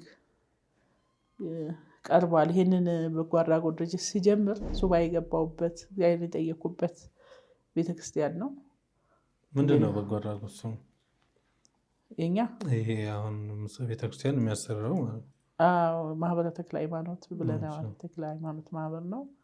የማህበሩ ሰብሳቢ ነኝ እና የቅዱስ ሚካኤል ቤተክርስቲያን ነው። ትንሽ ሰፋ ያለ መጠኑ ገዘፍ ያለ እንደ አብነት ትምህርት ቤትም ይሆናል ብለን አስበናል። ዝም ብለን ህንፃውን ሰርተን መሄድ ሳይሆን 2 መምህራን ቢኖሩ እዛ አካባቢ ያሉ ልጆች ተምረው በቋንቋቸው እንዲደርሱ ለሌሎች ካህንም እንዲሆኑ ዲያቆናት አሉን በደንብ ግን ወደ ክህነቱ ኪዳኑን ምኑ እንዲቀጽሉ የግድ የአብነት ትምህርት ቤት ያስፈልጋልና ወደፊት ስንጨርሰው የአብነት ትምህርት ቤት ሆኖ እንዲያገለግል ለማድረግ ታስቦ አሁን የእብነበረድ ማልበስ ነው ደረጃው የቀረን። ሌላ ሁሉ ኮርኒሱም ገብቷል፣ የመብራት ሲስተሙ ተዘጋጅቷል፣ ጂፕሰሙ አልቋል። እዚህኛውን ስራ ስለጀመሩ ከዚህ ከበጎ አድራጎቱ ጋር ጊዜ እየወሰደብኝ ነበር። አሁን ግን ዘመቻ እያደረግን ቢፈቅድ በቀጣይ ይሄዳል፣ ታቦተ ሕጉ ወደዛ ይገባል ብለን የምናስበው የመጨረሻው ቤተክርስቲያን እሱ። እንደው ብፁዕ አቡነ እስጢፋኖስ በብዙ ምዕመናን ዘንድ በአባቶችም ዘንድ ተወዳጅ አባት ናቸውና እናንተ በስራቸው ያላችሁ ልጆቻቸው እንዴት ትገልጿቸዋላችሁ?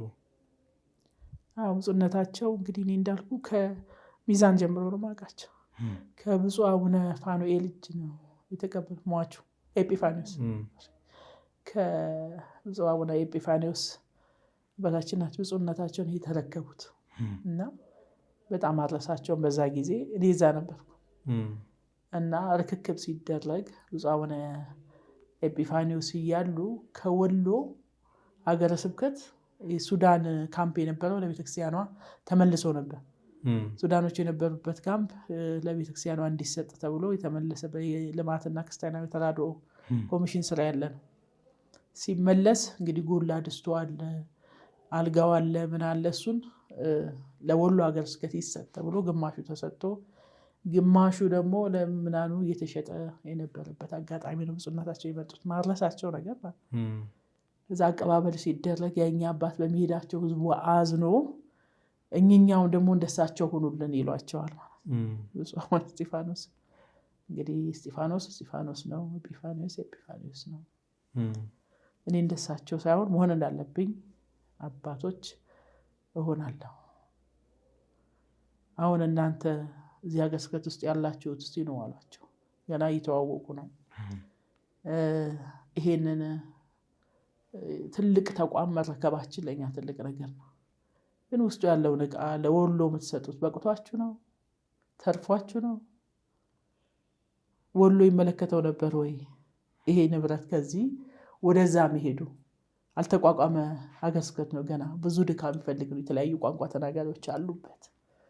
ማሰልጠኛ አድርገን ተማሪው የምናሰልጥንበት።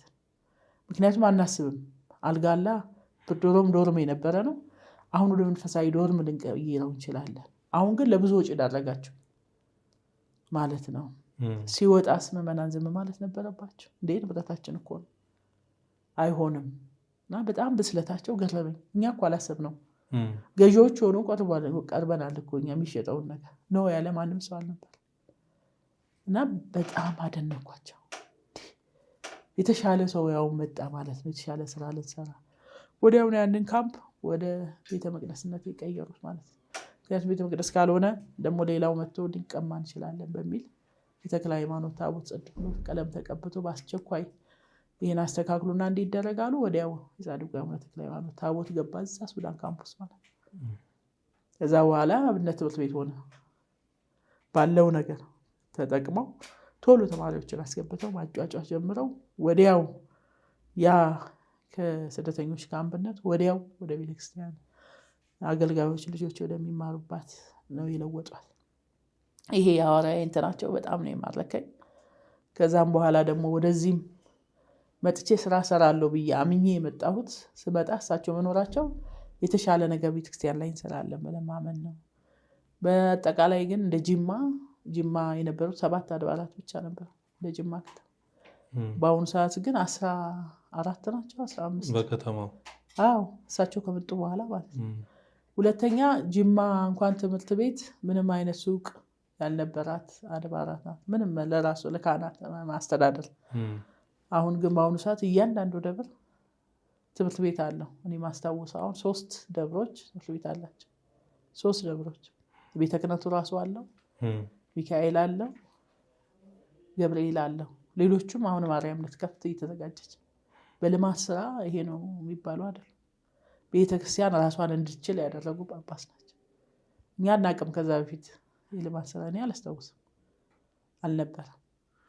ብፁዕ አቡነ እስጢፋኖስ ትልቁ ከሚወደዱበት አንዱ ለቤተክርስቲያን ያላቸው አመለካከት፣ ሁለተኛ ደግሞ እንደዚህ ቤተክርስቲያንን የሚያሳንጹ ማህበራትን፣ ግለሰቦችን ተቀብለው ፍቃድ ሰጥተው እንዲያገለግሉ ፍቃድ በመስጠታቸውና አብረውን በመስራታቸው ይመሰገናሉ። ለምሳሌ ሰሞኑ ራሱ እዚህ 4 ኪሎ ስላሴ የተዘጋጀ አንድ መርሃ ግብር ነበረ። ምናልባት ካለሽበት አላውቅም። እሱ ነበረ። ከዓመታት በፊት በሚሊኒየም አዳራሽ የተዘጋጀ እነ ደጆች ሳይዘጉ ማህበሮች ያዘጋጁት፣ ሌሎች የሚያዘጋጁት በጅማ ሀገረ ስብከት ላይ በቃ እንደዚህ አይነት አብያተ ክርስቲያናት የተዘጉ አሉና እነሱን ለማስከፈት በሚደረግ ጥረት ውስጥ የእሳቸው ፍቃድ ባይኖር ማንም ሰው መንቀሳቀስ አይችልም። አንቺ ብድግ ብለሽ በእሳቸው ሀገረ ስብከት ላይ የሆነ ነገር ሊያደርግ ብትይ ያለሳቸው ፍቃድ ምንም ነገር መሆን ስለማይችል እና ፍቃድ ሰጥተው አብረው መስራታቸው ከልጆቻቸው ጋር መመካከራቸው የተወደዱ አባት እንዲሆኑ አድርጓቸዋል። በዛ ላይ ደግሞ ህዝቡ ሙስሊሙም ክርስቲያኑም እንደሚወዳቸው ይነገራልና እስኪ እውነት ነው? አዎ በጣም ይሄ በቃ የተረጋገጠ ነው። ለዚህም ነው አብያተ ክርስቲያናት ቁጥራቸው የበዛው የምናን ቁጥር ስለት የሚጨምረው። አንድ ሰው የቤተክርስቲያን ሀሳብ ይዞ ከሄደ አይመለስም፣ እዛው ነው የሚቀር። አብረው ነው የሚሄዱት። አሁን ሰሞኑን በቅርቡ ትንሽ እያመማቸው የጤና ችግር እድሜውም የመጣባቸው እንጂ ገጠሩን ነው የሚያሳልፉት። የከተማ ቤተክርስቲያን ላይ ማስቀደስ ብዙም ነገር ክብረ በዓላት ካልሆኑ ይሄዳሉ። ሰኞ፣ ማክሰኞ፣ ሮብም ቢሆን አዘቦት ቀንም ቢሆኑ ያንን ቦታ አይውልን ከተባሉ ይመቻቻል፣ ይሄዳሉ።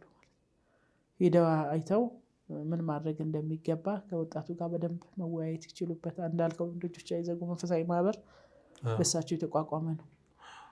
የእሳቸው ጥረት ነው ያቋቋመው። ሌሎችም በጣም ስፍር ቁጥር የሌላቸው ማህበራት የተነሱት ብፁዕነታቸው ከመጡ በኋላ ነው። ክፍት ነው በላቸው፣ ለስራ ክፍት ነው። እሳቸው ለወሬ ብቻ ነው። ወሬ ይዘህ ከሄድክ ነገር ይዘህ ከሄድክ አትስተናገድም። በቃ ቀድሞም ይነገራል ማለት ነው።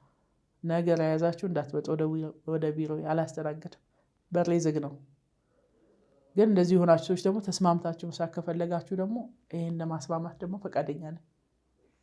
አላማችሁ መስማማት ከሆነ ከዛ ውጭ ለስራ የመጣ ማታ ስለቤታቸው አትሄድም። አንኳክታ ትሄዳለህ፣ ትስተናገዳለህ። ቤተክርስቲያን ሀሳብ ይዘህ ከሄድክ እሳቸው ጋር በቃ ምንም ችግር የለም። በጣም ጠንካራና ጎበዝ አባታችን ናቸው። ረጅም እድሜም ነው እኮ ጅማ ይኖር፣ ከ20 ዓመት በላይ ነው ጅማ የቆዩት ማለት ነው። እንደሳቸው የቆየም የኖረም ስራ የሰራም ሰው እስካሁን አልተገኘም። ጥሩ። አሁን እንደው ከድሮ ትዳር ከያዝሽበት ጀምሮ በዛ ትዳር ውስጥ እያለሽ ትምህርት ቤት ከከፈትሽበት ጊዜ ጀምሮ እንግዲህ እስካሁን ድረስ ብፁዕ አባታችን ባሉበት ሀገረ ስብከት ውስጥ ነው ያለሽው እና አሁን ይህን ሰው ለሰው የአረጋውያን የህፃናትና የአረጋውያን በጎ አድራጊ ድርጅት ላይ ምን አስተዋጽኦ አደረጉልሽ?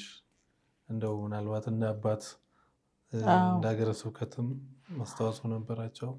በዚህ በጎ አድራጎት ድርጅት 2 ጎብኝተውኛል። ለቡራኬ መጥተዋል። እዛ ቦታ ላይ አበልቲ የምትባል የእሳቸው ገዳም አለች። እንግዲህ ገዳማቱ የመረዋ አቡነ ተክለ ሃይማኖት ገዳም እሳቸውን የመሰረቱት ጅማ ጫፍ ላይ የሚገኘው አሁን ቅድስት ሥላሴ ባለፈው ሳምንት ለገዳሙ ለአብነት ተማሪዎቹ ምናምን ማቋቋሚያ የሚሆን ድጋፍ ተሰባስቦ ነበር።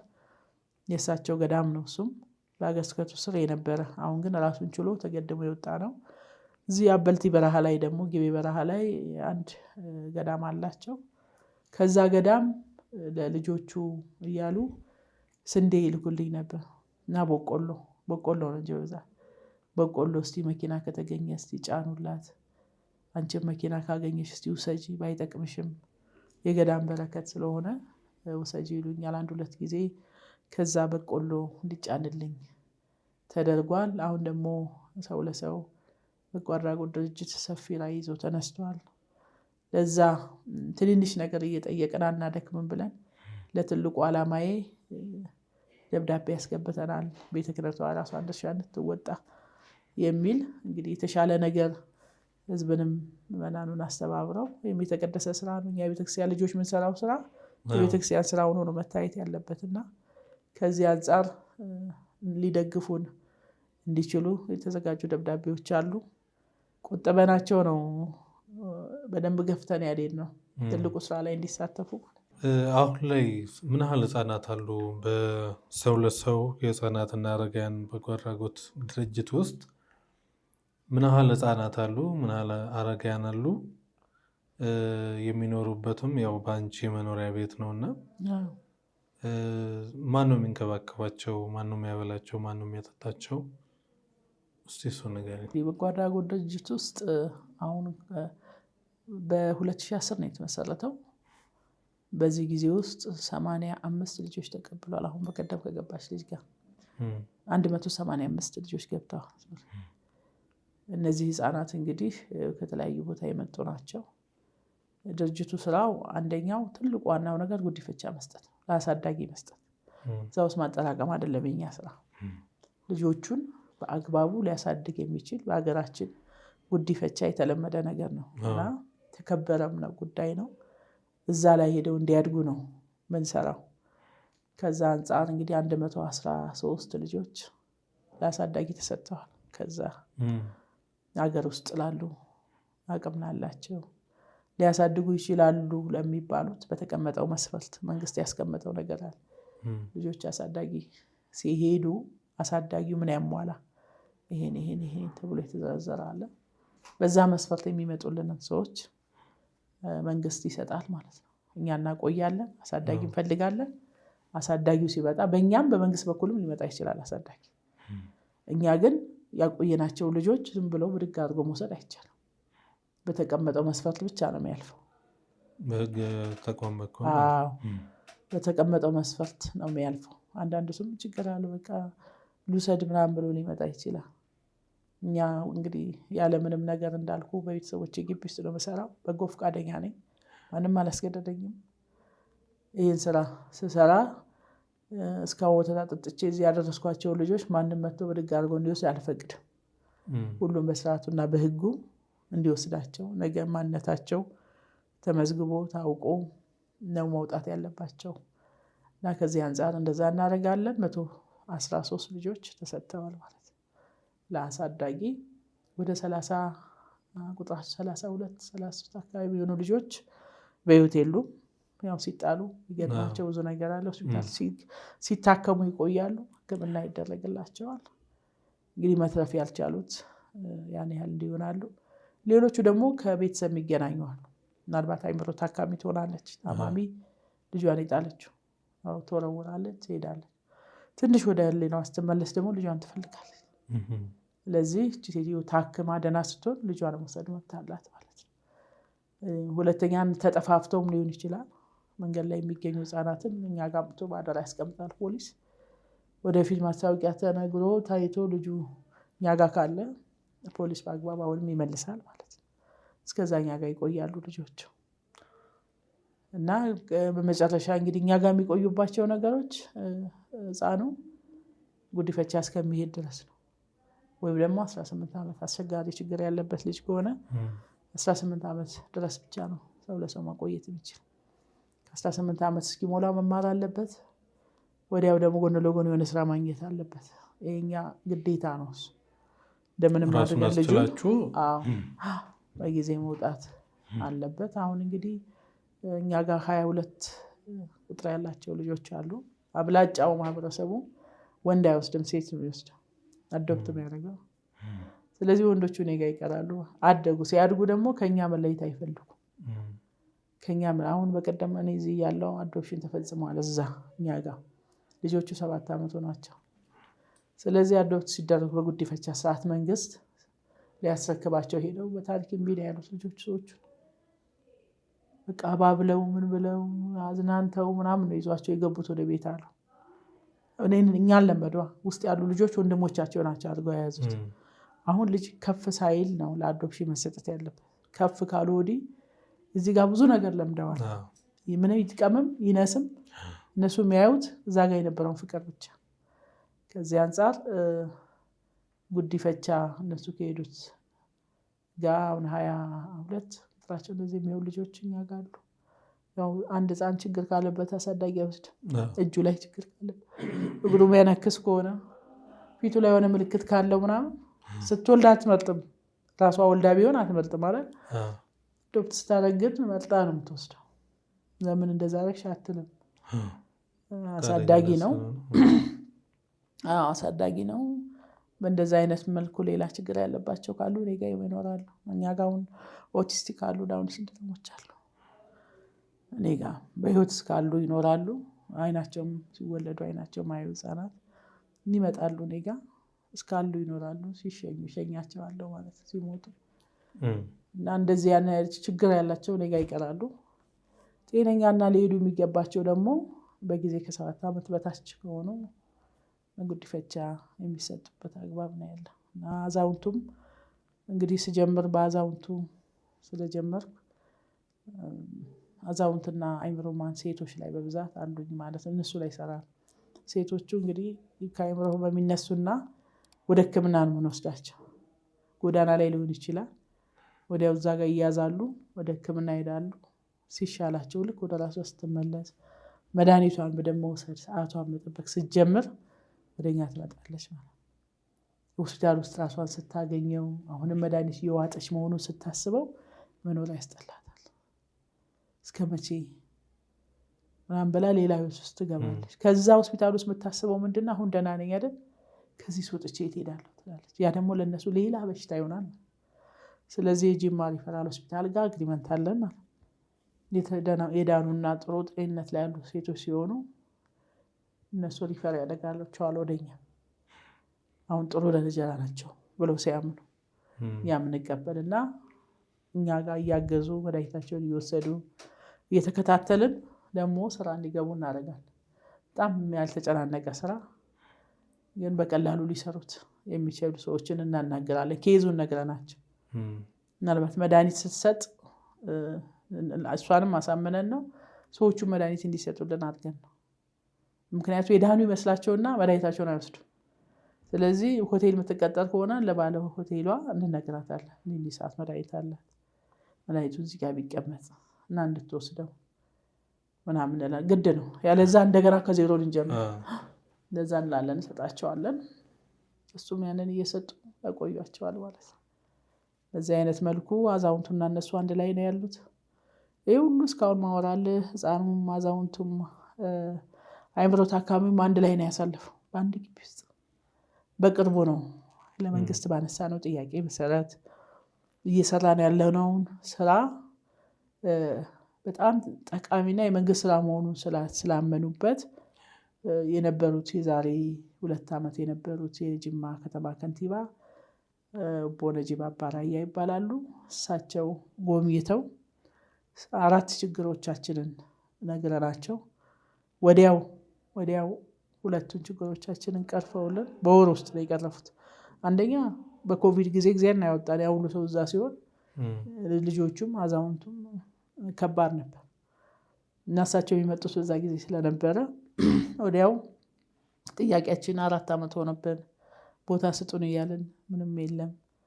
ወዲያው ሄደው ነው ካቢኔው ጋር አቅርበው ይሄ እኮ የኛ ችግር የመንግስት በርደን ተሸክሞ ነው ያለው ይሄ ቤት፣ ስለዚህ ቶሎ ቦታ ይስተካከልና ይሰጣቸው ተባለ። ወዲያው እና አሁን በአሁኑ ሰዓት ቦታውን ተረክበን ካርታ ወጥቶለት ፕላን ተሰርቶ ባለፈው ሰኔ መጀመሪያ ላይ አዛውንቱ እዛ ገብተዋል። ሰጠን ቦታ ላይ የተወሰነ መጠለያ ተሰርቶ አዛውንቱና የመሮት አካባቢው ታች ወረዱ ማለት። አሁን ህፃናት ናቸው እዚህኛ ያሉት የመጀመሪያ ቦታ ላይ ተለያይተዋል ማለት ነው። አሁን እፎይታ አግኝተዋል፣ በቃ ተለያይተዋል። እንግዲህ 2 የተለያዩ ናቸው፣ ትልቅ እዚህ ጋር አዛውንት እዚህ ጋር ህፃናት። ሁለቱም ሀሳባቸው አይገናኙምና እነዚህ መዝለል መጫወት ይፈልጋሉ፣ እነዛ ማረፍ ይፈልጋሉ። እና አሁን እንደዛ አድርገን የለየንበት አጋጣሚ ነው ያለው። እና ወደ 72 የሚደርሱ አዛውንቶች ናቸው ያሉት አሁን ተቋም ውስጥ። ቤት ለቤትም አሉን ሲደመሩ 98-99 ቁጥራቸው ይሆናል። ህፃናቱን ስጨምርበት በአሁኑ ሰዓት 118-119 አካባቢ ምናምን በግምት የቤት ለቤት ያሉት አሉን። 22 ሰዎች ቤት ለቤት አሉን ባሉበት እዛው የሚደገፉ በበዓላት የሆነ ነገር ድጋፍ የምናደርግላቸው የምናስተምራቸው ልጆች በነፃ የትምህርት ቁሳቁስ ምናሟላላቸው እንደዚህ ያሉ። ያው የተቸገረው ሰው ጠፍቶ ሳይሆን ቦታው የነበርኩበት የኔ የቤተሰቦቼ ግቢ የተጨመረውን ቦታ እዛው ጋር ቢሆንም ከዚህ ቁጥር በላይ መያዝ አልቻለም። እነዚህ አሁን እነዛ አዛውንቶቹ በጥሩ ሁኔታ ላይ ንፋስ እያገኙ እንደልባቸው የተንቀሳቀሱ እና የሚገኙት እዛ ላይ ያሉት። እስኪ ደግሞ ወደ ቤተሰብ ልምጣና አንቺ ቤተክርስቲያን ማሰራቱ ላይ ህፃናቱን ከወደቁበት አንስቶ ማሳደጉ ላይ አረጋውያንን መንከባከቡ ላይ ትኩረት ስታደርጊ እነዚህ ሁለት ልጆችን እንዴት ነው ትኩረት ሰተሽ ትከታተያቸዋለሽ? እንግዲህ ያው ይሄን ስራ ስጀምር የመጀመሪያው ልጄ ስራውን ስጀምር ማለት ነው የመጀመሪያው ልጄ 11ኛ ክፍል ነበር። ጥሩ ሄዷል። እሱ 11ኛ ነው። ትንሹ ደግሞ 8ኛ ክፍል ነበር። በዚህ ደረጃ ላይ ያሉ ነው እነሱን ያስተማርኩ። ግል ትምህርት ቤት ነው ማስተምራቸው። ይህን ስራዬንም ጀመርኩ። ትንሹ በጣም ሴንሲቲቭ ነው፣ ያግዘኛል ማለት ነው። ለምሳሌ አንተ እዛ ውስጥ እያለ ሰው ይሞታል አይደል? ሰው ሲሞት እኔ እገባለሁ። ያ ሰው ሲሞት ምናልባት እዚህ ጋር አስተኝተህ ሌላ እንትን እያደረግክ አዛውንቶች ግጥም ይላሉ ድንገት ማለት ነው። የእድሜም ብዛት እንትን ያለው ሰው አለ። እዛው እንትን ተደርጎ ግሉኮስ ምናምን እየሆነ ያለ ሰው አለ። አጋጣሚ ሰው ሌሊትም ይሞታል። ይሄ ሲፈጠር ያው የሚያድሩ ልጆች ላይኖሩ ይችላሉ።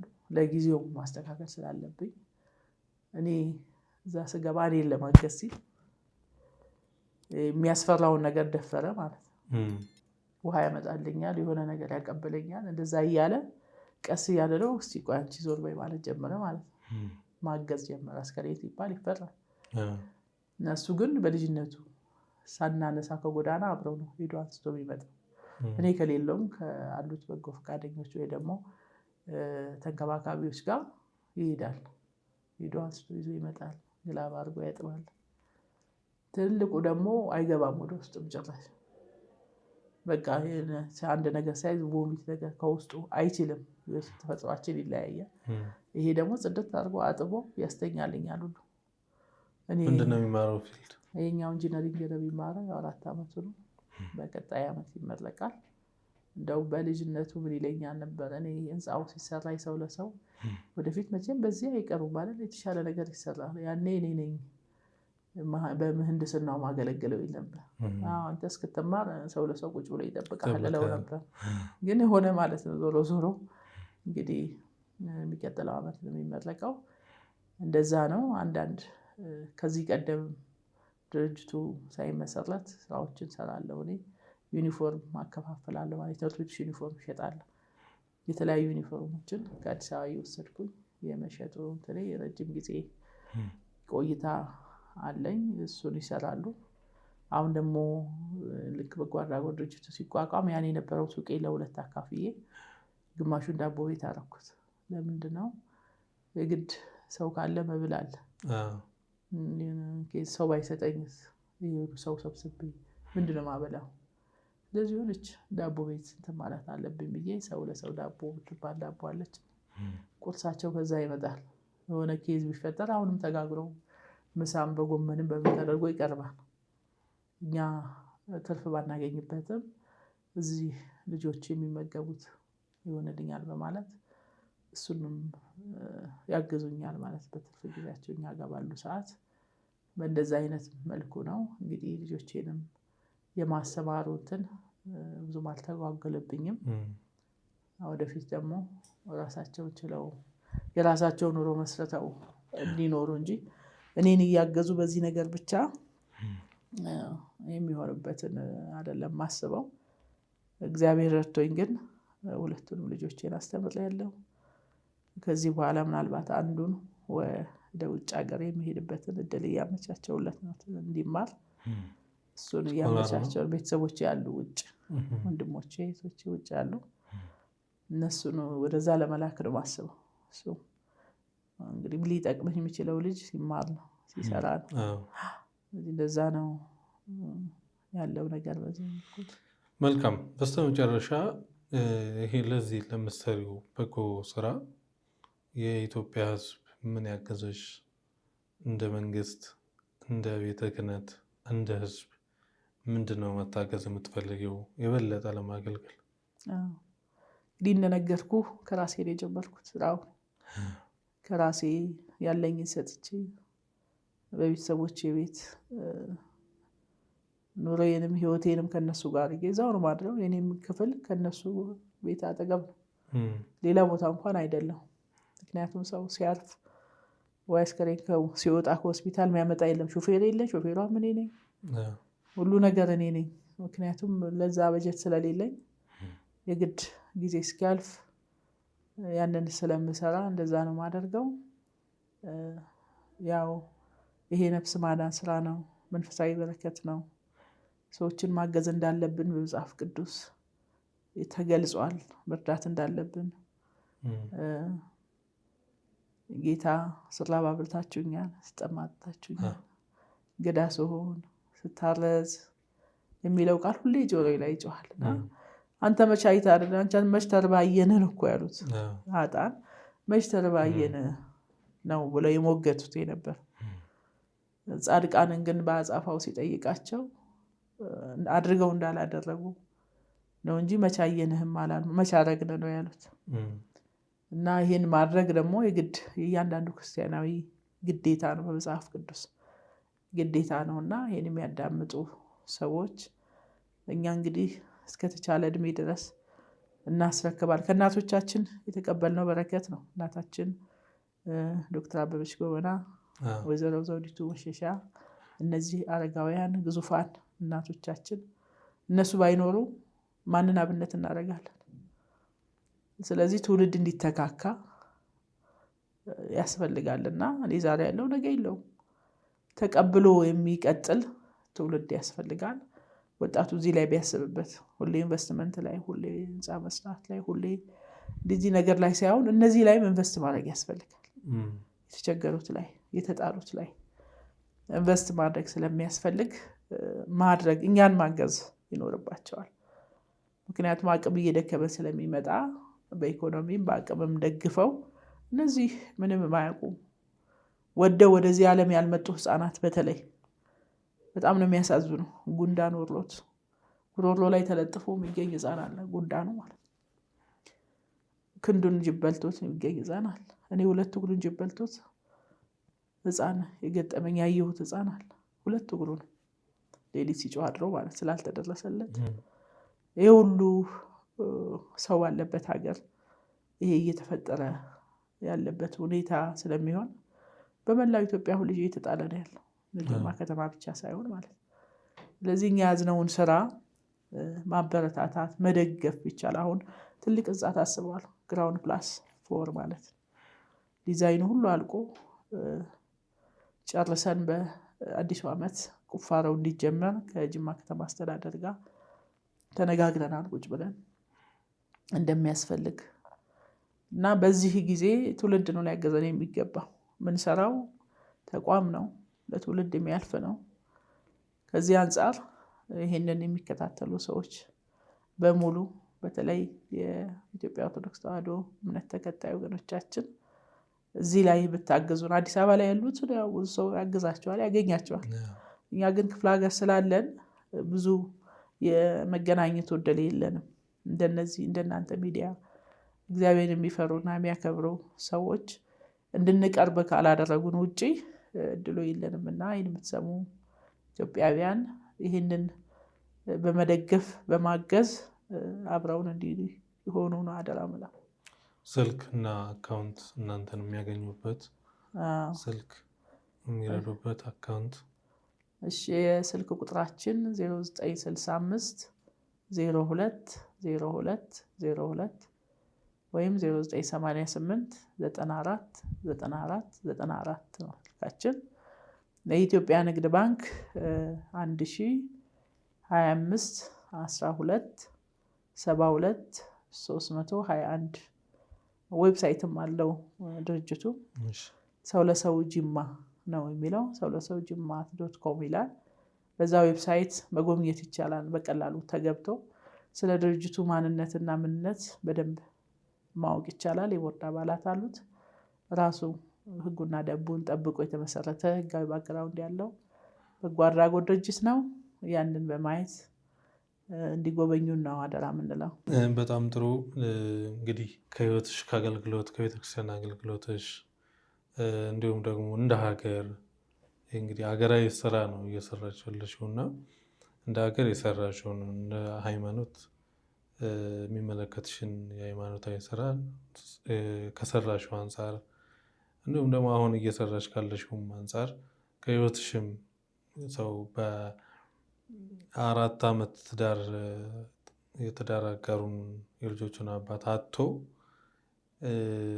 2 ልጆችን ብቻ ማሳደግ ብቻ አይደለም የሌሎች ልጆችንም ከወደቁበት አንስቶ ለማሳደግ የሚኖር ልብ እንግዲህ ትልቅ ልብ ነው እና በዚህ ጊዜ አይደለም የሌሎች ልጆች አንስቶ ማሳደግ ቀርቶ የራስንም ልጅ አባት ሲሞት እንዴት ነው ማሳደገው የሚል ብዙ ውጣ ውረዶች ድካሞች አሉና ያን ሁሉ ተቋቁመሽ ልጆችሽን ማሳደገሽ የሌሎችንም ለማሳደግ እየደከምሽ ነውና ይሄ ለኛ ለወጣቶችም ያስተምረናል።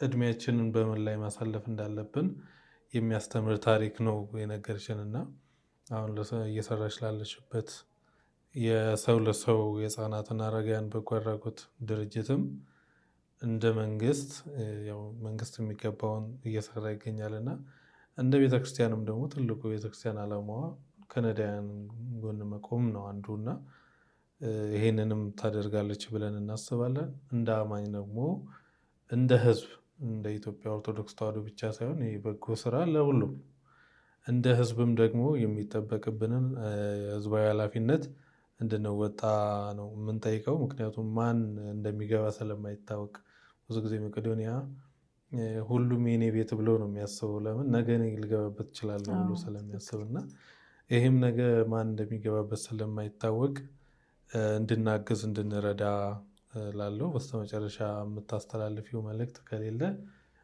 እኔ ጥያቄን ጨርሻለሁ። እሺ፣ እጅግ በጣም ነው የማመሰግነው የመንክር ሚዲያ ይህንን ግብዣ ሰው በሰዎች በኩል ላይ የተጋበዝኩት ይህንን አድምጠህ ሌሎቹም ብዙዎቹንም ጋብዘናል። የመጀመሪያው ኢንተርቪውን ከመቀረብባቸው የመጀመሪያ ያደረኩት እዚህ ላይ ነው። ይህንን ጥሪን ሰምተህ በስልክ አናግረኸኝ ይገባል ብለህ ይህን ቦታ ሰጥተህ ድምፄን እንዳሰማ ስላደረጋችሁ እጅግ በጣም አመሰግናለሁ። ክብር ይስጥልኝ። ሌሎችም እዚህ አዲስ አበባ ከመጣሁ 1 ሳምንት ሆነኛል።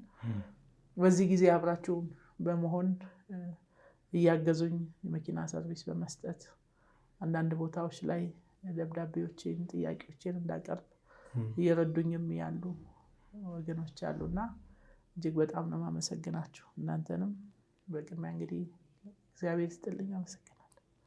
አሜን። እንግዲህ እኛም እናንተ የሰው ለሰው በጎ አድራጎት ድርጅት ከፍ ብሎ አድጎ ብዙሃኑን የሚረዳ የሚያግዝ ሆኖ ነገ እኛም ደግሞ እንደው መስራቿን እኮ አናግረን ነበር ብለን ታሪክ ለመናገር እኛን የሚያውቀን እናንተንም ከፍ ያደርጋችሁ ነው የምንለው።